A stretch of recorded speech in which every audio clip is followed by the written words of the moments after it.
Can we talk about the one good thing that happened on Raw? We're going to talk about everything on Raw, starting now. Hey, welcome to our Raw review. We're going to share, and display. The one good thing that took place on Raw was the Martin Luther King video package. This was great. This was amazing. It's the same we put every year. I know. It's great. I love the meme that somebody had where there was like, Martin Luther King died, and then somebody's like, he was killed! That was hilarious to me. I hate using the word meme, too, by the way, but saying a photo on the internet makes me sound so old. Do you want me Sean sends me a picture. I go, the fuck? And then I type back, I'm like, is that Bray? And then I type back, oh God, no, is that Orton? And he goes, yep, it's Orton. And he goes, what is this? And I type back, this is going to be fire for my show on Tuesday. So, this is how Raw started. Randy all burnt up, looks like a luchador. Oh, the horror I endured, LOL. He looked like a luchador wearing his mother's panties on his face. He blames the Fiend, the guy he murdered. My wife laughs so hard at this. Did you notice that the burn on his nose kept getting intense and then going down and getting intense and going. My wife thinks that Randy has a large nose because of gin drinking, possibly. My wife says, you're a bitch. You're a whiny bitch. God, this is so dumb. And then she laughs and laughs and laughs and laughs at this. And then she goes, he still has his fucking eyebrows and his facial hair. I thought he was a burn victim. And I go, and she is cutting a promo better than I could cut of how stupid this shit was. Hey, but Ron, that's your franchise player. Randy proceeds to do a coffee shop spoken word poem. Randy still wants to be in the Rumble. Now, this was 11 minutes and 22 seconds long. They're going to skin graft from his ass. I wrote down, fuck, I want to turn off Raw now. Now, I do want to talk about this just for a minute because it's so awful. This is just so awful. On NXT New Year's Evil, in the middle of the show, we have Timothy Thatcher cannot wrestle. Mm-hmm. And now we come back a week later and say, Thatcher's better. He's rehabbed up. We're going to have a match next week. Randy Orton has his fucking face melted off, and he's going to enter into the Rumble. How is Randy Orton going to be medically cleared with his face burned off? Oh. Can you explain, Mr. Writer of AEW and Impact, why on God's green earth that they decided this needs to happen? So they tell us that Randy also watched a television. He teleported from a weird fucking warehouse into a ring that had a television monitor in it that he would recap and look over, and the camera crew would zoom in on the television. We were literally watching a show about a show. I really thought that at one point I was like, the only way that they can save this is I'm like, oh, he's in the ring. The only way they're going to save this, and if I was writing it, the entire arena would have lit up in fire during the fire match. Fire starts shooting all over the place. That would have ended good. So the promo ends after 11 minutes and 22 seconds of Orton pulling out a matchbook and striking a match and staring at it. And they want to stop me from my destiny of winning the Rumble and going on to main event WrestleMania. And somebody on their page, I'm in Facebook jail, by the way, so I can't comment on anything on the page or anything right now. Somebody on their feed goes, I don't mean to be one of those people, but there's real fucking burn victims. Alright, so we find out that Goldberg's going to be on the dirt sheet, Asuka and Alexis are going to wrestle each other, and daddy issues are going to happen. Announce team. Well, anyway. So, we start with the first match, Charlotte versus Peyton Royce. We're just going to go right into this. Charlotte versus Peyton Royce. Charlotte jumped at the ramp. Commercial break. Right. As soon as we start, we're going to go right to commercial. We start with a match. No, we start with a brawl that breaks down into a match. I wrote, commercial's over. So nice of them to wait to ring the bell. Ding, ding, ding. Charlotte. What do you suppose they did for 3 minutes in that empty arena? I assume they just fucking finger banged each other or something. Whoa. Charlotte's angry. Why? So, there's a point on this where I wrote down, why is she the tag team champ if she only wrestles in singles? We're And going to get to the that. fucking announce team goes, When's the last time they defended their tag team titles? That was Samoa Joe, by the way. who produced Samoa Joe this week? He was awful. He was so bad. Joe is trying so hard to sell this, and I wrote down, is he a heel, color, or play-by-play? What is your role? Samoa Joe, I love you. What are you doing? So I wrote Don't be Corey Graves. The match is far better than usual. No, it wasn't. With nobody getting the upper hand at the start. The slingshot pin and right hand was very nice. The smack across the face. Charlotte was the guy got the pin. Woo! Why? Okay, seriously, why? And why is Lacey wearing Rick's robe? Lacey comes out wearing Rick's robe. Apparently, I wrote down, Rick has friends in production crew. Because Commercial! that happens. Lacey comes out in Rick's robe and goading Charlotte, and Rick's like, yeah, I'm tapping that. Oh, wait. Oh, God. Then we go to commercial. So, can we talk about the rope spot? Sure. Because that was towards the end. Yes. Can we talk about the spot where... So, Charlotte has this stupid move that I don't like, and Shayna has an inverse of this move where they do this thing where they pin her hand down, then she jumps, and the person just holds their arm there and waits for them to land on it. And break their wrist. Because no normal person would not go... Right, yeah. So, the problem is that Charlotte has this move where she has the girl in the corner, and she takes her leg, and she bends it up, and she goes to bend her leg, and puts it on the middle rope. And Charlotte goes to climb up the turnbuckle, and she'll jump and stomp the middle of the knee, right? Yeah. So she bends Peyton's leg up, and Peyton's leg doesn't go on the rope. And Charlotte goes to climb up. Peyton proceeds to try and hold her leg at a reverse angle, which she cannot do, and then puts her foot down. So then Charlotte gets down and picks her leg up and goes to do the spot again. And Peyton can't hold her leg in that position, which causes her leg to slip from the rope. Charlotte is already in mid-climb jump position, so Peyton proceeds to try and hold her leg in mid-air for this to happen, and they didn't cut away. Nope. They showed this shit. Yep. And the announce team was like, we can't fucking cover that up. Yep. They didn't even try, and they were just like, Then we get Peyton's knee looks hurt. So then we get a huge kick by Charlotte. Charlotte calls out Lacey. Apparently they disappeared during the commercial break. We get lots of kicks by the Pink Ranger. All of a sudden, Charlotte starts working heel and just beats the shit out of this girl. Charlotte pissed, figure eight. Charlotte wins and won't let go. Man, that was a huge arch on that figure eight, though. -1 star. This match sucked. They were not good. As I said last week, I don't understand why everybody loses their shit on Charlotte. Charlotte is made great by the people she works with. She can't make other people great. Nope. And if I was Charlotte, I'd have beat the shit out of that girl for that spot. I'd have potatoed her so hard. All right, what do you got next?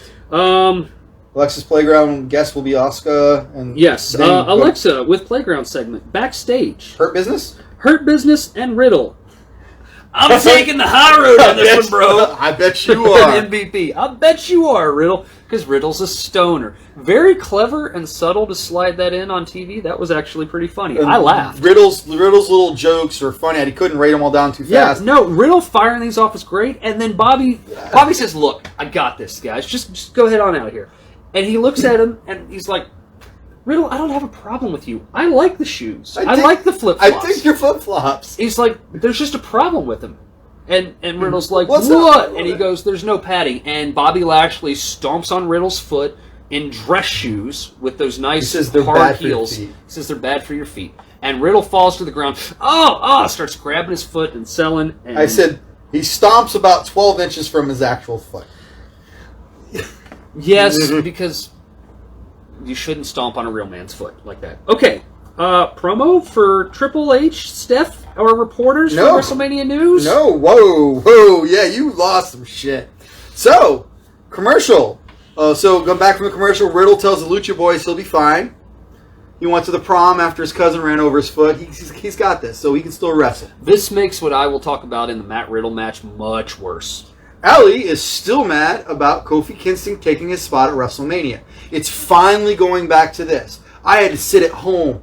You know, you're sitting at home right now with a broken jaw. Now you know how it feels. You're going to miss WrestleMania. Just like I missed WrestleMania last year when you took my spot. I should have been in that WrestleMania. That's why I'm so pissed. Which is true. So they didn't give me that, and I had to look it up because there's that part later on in the middle of one of the segments where they go, Kofi's at home with a broken jaw. And I'm like, what the fuck? When did that happen? So then we have Mace versus Xavier. Points for me. Mace is huge compared to Xavier Woods. Huge. Xavier does get a nice drop kick to his knee to take him down. Retribution surrounds the ring. How many? All 3, 5, 25? 4 of them. Mace messed up the finisher and almost lost Xavier. That was painful to watch. I bet you're going back down to the Bush League.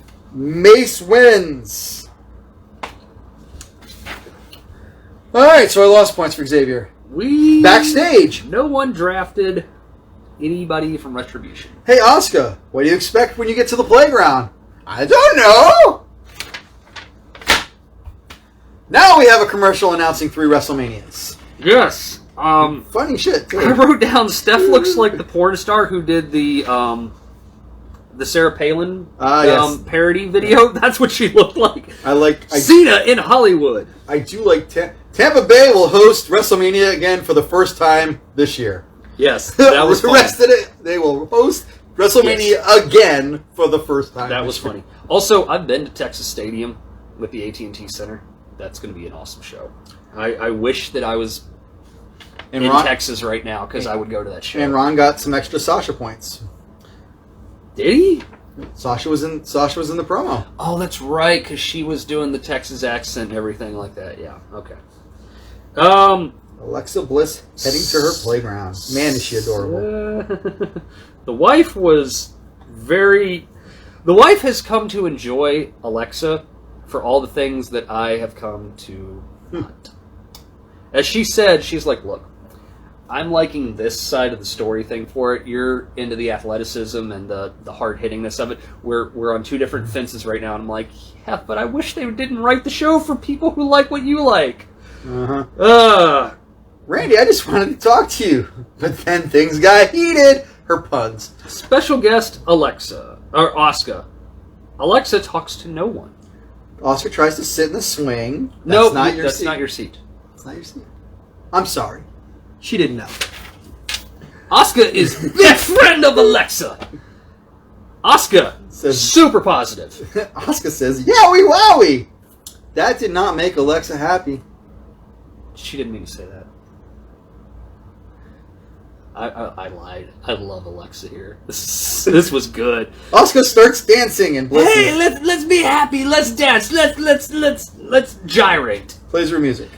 Alexa gets angry. Alexa is crazy. Asuka exits stage left. She just like looks, and Alexa's doing her thing, and Asuka's just like, I'm gonna go. I'm gonna go. And then Alexa proceeds to play on a sawhorse. Well, so Bray is still here. He starts rocking the horse, and then she mounts the horse. Samoa Joe. I think she's trying to get into the head of the champion. No, I wanted to slap you. She's clearly out of her head. Awful. Backstage to Miz and Morrison.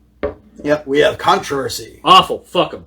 Double J cuts a foggy promo on a cell phone screen and says the Goldberg's going to win because he quoted Toby Keith. I'm guessing you missed Mandy and Shayna. Yep. Okay. Mandy heads out to the ring. Shayna tells Nia Jax, I don't want you with me here tonight. I got this. I don't need you. Then we proceeds to not have this. then Jeff Jarrett. And then we have a match. Mandy with Dana versus Shayna with Nia on commentary. Shayna wins. She taps out Mandy, of course. Shayna wins, of course. She taps out Mandy. And Nia is on commentary going, look, we don't always get along, but we win. We need to go get our tag team championships back. Well, you can't because the tag team champions never defend them. So Shayna thinks now is a great time to get a rematch. And then all of a sudden, Nia's like, what? Then I have Ricochet and Adam and Randy. Hold on. Backstage, Charlotte is disgusted at Lacey for fucking Rick. Me too. I do want to flip back to the part where Rick comes in and like super, super happy to be walking in with Lacey that they're boinking, and Rick goes to talk and Lacey just cuts him off. So Ric Flair is emasculated by another woman on live television again, because every time he goes to interject, Lacey just cuts him off and talks about how awesome it is to be partners with Ric Flair right now and be boinking Ric Flair, kind of, but she's probably not because she's just leading Rick on to get to Charlotte is the story they're trying to tell. I do love Lacey as a heel. She's such a better heel than she's a good girl. Was she ever? She was a little while. She was the Marine for all little girls when she was fighting Evil Bailey. It didn't work. It really didn't work. They recapped SmackDown on Raw. Yeah, because they didn't have anything else to do. Did you? By the way, we haven't brought this up. We are, 3/4 done with the show. Have you noticed there's a lot of people missing from Raw this week? Well, that is why I realized that there is... So in the middle of my notebook page is match 1, and then almost towards the middle bottom of page 2 of my notebook is match 2. But you missed match. That's actually match 3. You missed match. Okay, so there's match 3 for that. So, yeah, not a lot of people on the show. Man, Drew, sounds like you got around. Because there's no... Spoiler alert, there's no Sheamus. There's no Keith Lee. No Keith Lee. There's no, obviously, Roman. There's no... The highest... I would dare say that the person with the highest respect in the locker room, or the biggest champion potential, is in the next match. Yes, because backstage, Ricochet and Adam Pearce. Pearce proceeds to pump up Ricochet against AJ. Everybody keeps telling Ricochet, don't worry. Worry. Be worried, man. Be worried, because there were some problems in this match. AJ then comes in and cuts a promo on Adam, ruining his chance to potentially be the champ. AJ is cutting heel 2008 TNA promos where he's just like whiny and bitchy, and I hate it because I've never liked that version of AJ Styles. But oh my god, the heel made another fair point where he said, look, you weren't going to win, but you blew your only shot of seeing if you could have. Oh my god, they fucked up the fair point of how Adam Pearce just screwed over Roman, because you know what? Adam Pearce could have said, hey KO, we're best buds for 15 years. We keep telling everybody every week that we're best buds for 15 plus years now, even though they've never seen us be best buds. Help me win, and I'll give you the belt. Come out and fuck up Roman, and I'll win. And then on Friday Night SmackDown, I'll just lay down for you. Yep.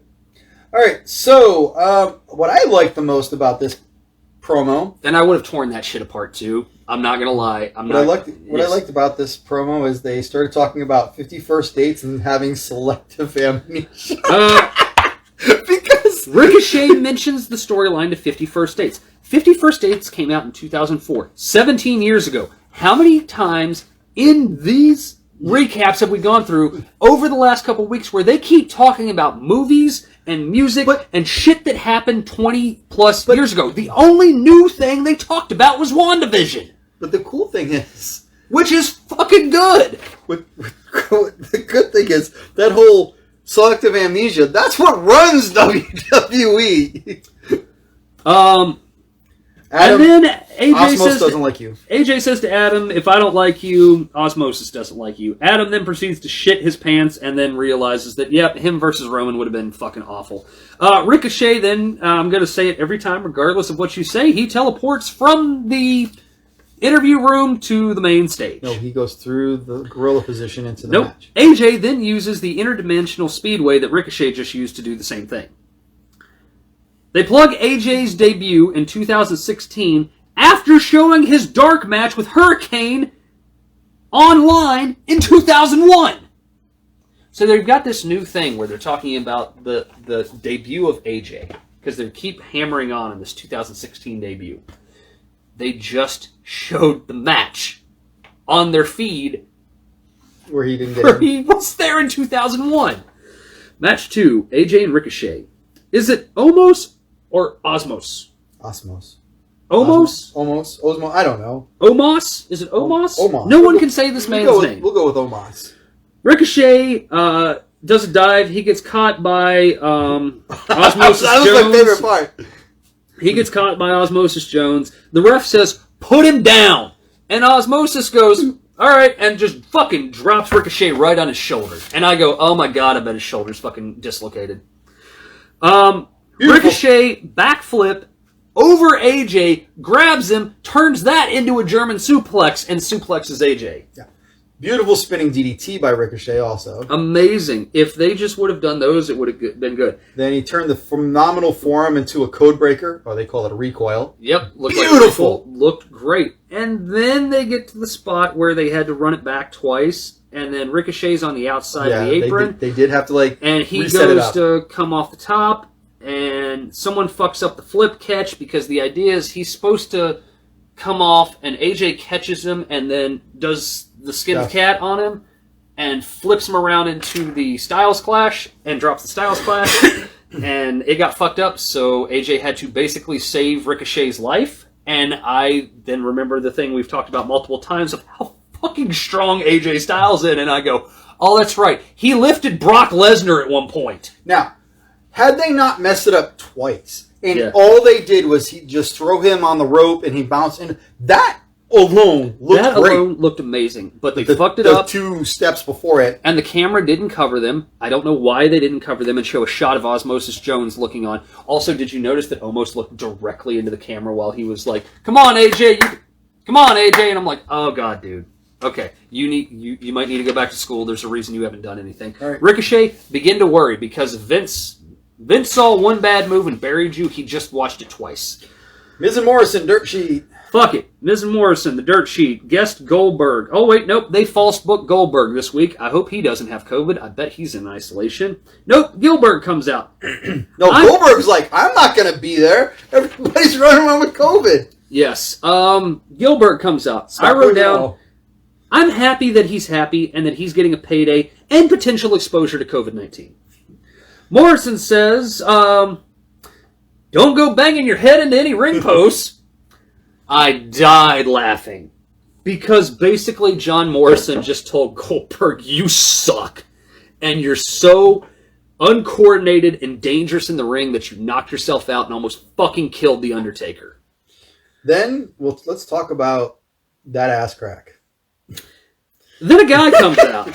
Not Drew. I wrote down he has a deeper voice than Lashley. He looks like the Numbers guy, but it wasn't the guy from Numbers. He's been in a lot of things, and these things right here listed, these are the things that he was in. Was it the Numbers guy, or was it the guy from Firefly?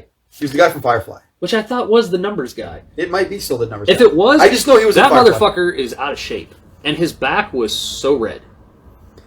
They broke character after a while. This is dumb. Let's please move on. You know, the sad thing is that I actually enjoyed this. Like, I hate it. I enjoyed it. And there's something with The Miz. And I know I never give credit for Miz for anything because he's fucking trash in my opinion.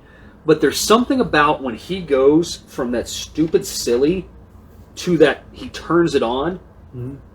There's just something on that switch that I was like, man, if he could stay on that side of the fence and not be correct, I would buy him. Because when he did that flip and said, you know what? I am Mr. Money in the Bank and I'm the champ and I'm going to do this. And you know what? I'm going to go on and take out Goldberg because The Miz is Mr. I'm next. I went, damn.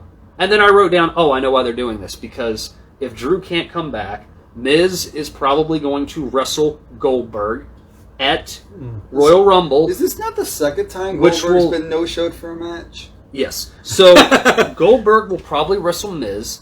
He will probably take Money in the Bank off of Miz, so that way Goldberg can cash in Money at the Bank at WrestleMania and either have the match with Drew then, or do the thing that we've all heard that they want to do, which is Roman and Goldberg. One of the commentators says this is one of the weirdest nights in history. Ain't kidding. So I'm guessing you didn't get, or did you get the Hurt Business and Riddle? Oh, I did. Oh. Hurt Business versus Riddle with Lucha House Party. They bill Riddle as 260 pounds. That was a mess up. I think they meant to say 206 or 160.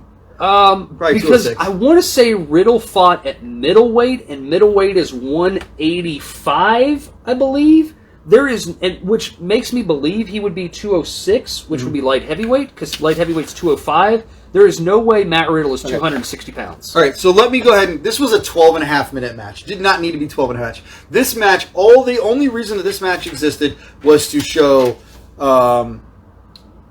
Benjamin and Alexander in a pissing contest, tagging each other in. Bobby did not even enter the match until 2 minutes to the end. And he's like... And he's pouring sweat. He's like, leave me... He just goes in there, throws Grand Metalik into the Hurt Lock. He's like, done, throws him out and goes, stop being kids. Rewind time. The announce team points out Riddle's taped up foot. He then does the flip-flop spot, and the announce team goes, oh, I guess he's okay. Riker versus Elias. Did you have this? By the way, after the match, Riddle came in, and Bobby Lashley looked right at Riddle. Riddle then waylaid Lashley and ran out the ring and basically said, fuck you, Lashley, again. Yeah. Didn't we get all we needed this when Bobby Lashley completely destroyed this motherfucker in 2 minutes? Yes. And then he's just destroyed literally everything because he is the walking Armageddon. Yes, Dad got the points for him. So Dad had Riddle and he had Lashley, so he lost. He didn't, yeah. That's funny. That was like twice this week that he had his own guys wrestling each other. I go to Drew's pre-tape. Yep. You said there was a thing. So Riker versus Elias. So backstage with Elias, he's like, Riker, last week you did not walk with me. You were supposed to walk with me. And he's like, you told me to not help. He's like, the universal truth, you have to understand the universal truth. So he's like, you're going to go back out there and you're going to win against Hardy, and I'm not going to help you this time. And he's like, so you're not going to help me? I just want to make sure I understand. And then Hardy wins, but Elias interferences. It was just, again, Hardy at half speed. Hardy, that's his new name, Hardy Half Speed. Half Speed Hardy. Half Speed Hardy. Half Speed and Hardy. Then we have... We need t-shirts for our brand, I think we need to get, hold on real quick. One more thing, Alexis versus Asuka. Drew cut a promo where he said he's going to be back next week. And he also said Goldberg's full of shit. He has a ton of respect. They showed Drew with the championship belt in the background and a gigantic thing of weights. Drew, again, did state he tested for COVID, but he's not showing symptoms associated with COVID. So if he clears after his isolation, they're going to send him back. Somebody asks, what the fuck does that mean? COVID, how the testing works for it, because of the way science we literally watched play out in real time over the course of a year now, it's like testing for drugs. Sometimes you have a residual, sometimes you test. He could have asymptomatic stuff in him for COVID, but he's not exhibiting the coughing, the sneezing, the wheezing. His lung capacity hasn't been decimated. He has Drew McIntyre antibodies going, no! Yes. No! And no! Why is Drew not on a ventilator and dying? Because Drew is a fucking professional athlete who probably has amazing cardio and stamina and is in amazing great health. Screwed up my wrist. So that's why I just wanted to talk on that briefly of Drew showing it being taken seriously, WWE talking about it is positive. And if Drew tests again and he doesn't pop, he can come back. Which is why he's been in isolation. And you know what? If he pops again... If he pops again, we will not have Drew in the Rumble, which means you're fucked on points. Because if he tests positive, Ed, he can't show up because then he'll get... Then Ric Flair will be on a ventilator. Match 4. No, Hogan.